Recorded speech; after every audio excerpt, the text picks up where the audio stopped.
Let's go now to Dunedin, to Labour's Deputy Leader Grant Robertson. Good morning, Mr Robertson. Thank you for joining us this morning.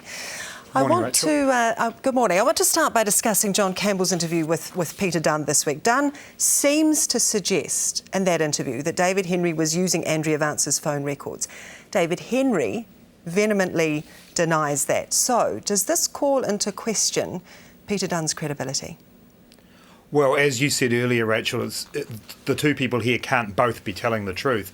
What we can see from the emails that were dumped out last night is that on that same day, the 20th of May, that Russell Norman's just been talking about, the day that the emails were requested by the Henry inquiry, they also requested the phone logs to and from Peter Dunn and Andrea Vance. So it's quite clear from the email trail that came out yesterday that David Henry certainly asked for those phone logs.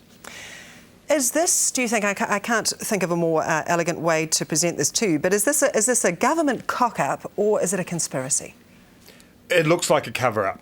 Frankly, through all of the opposition parties in Parliament, we have been trying to get to the bottom of what happened here. We've had to drag every single detail out from John Key. His story has changed constantly. He's slipped, he's slided, he's given half the truth, and that's just not good enough. He's responsible for this inquiry. He set it up. It was done in his name. And, you know, Rachel, we've heard all week from John Key and Stephen Joyce that these emails, these phone calls were released, logs were released by mistake. They weren't. They were asked for by the Henry inquiry, which John Key set up.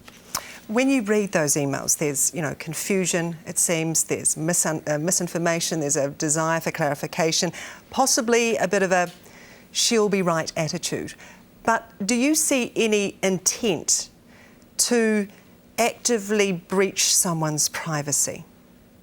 There was a completely casual disregard for the privacy of Andrea Vance. So that's not intent, is it? It's a pretty casual, relaxed approach by the government.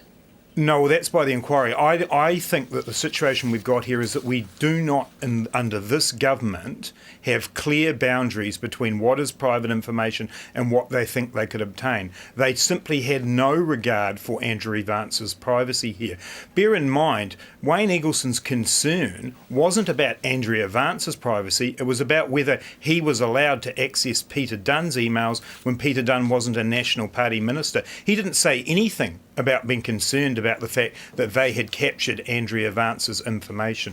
This falls right back at the feet of John Key and Wayne Eggleston. And yet it's their inquiry. There's an interesting scenario here too, because if there was an intention to breach privacy, generally someone or something has to benefit from that. And there is no one really who would benefit from this breach, is there?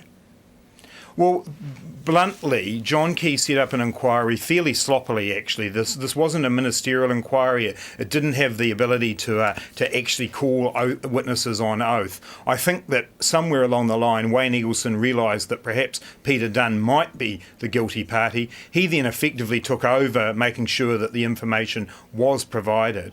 And therefore, John Key said yesterday he was a bit player in this inquiry. That's absolute rubbish. Wayne Eggleston and John Key were at the centre of this inquiry, and they are the people who've driven an inquiry that has quite clearly breached what most New Zealanders would regard as acceptable standards of privacy. So you think the Prime Minister has had more involvement in this than what he's letting on?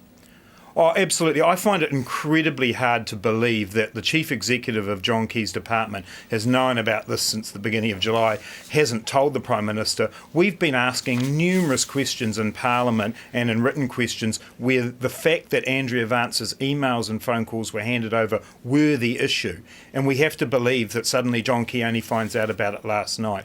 We need him to finally be upfront, to stop slipping and sliding and actually tell New Zealanders what happened here and take some responsibility for what is one of the most serious breaches of the way that journalists, MPs and the executive branch of government work together. John Key says he won't appear before the Privileges Committee. Is that essentially now where this matter ends?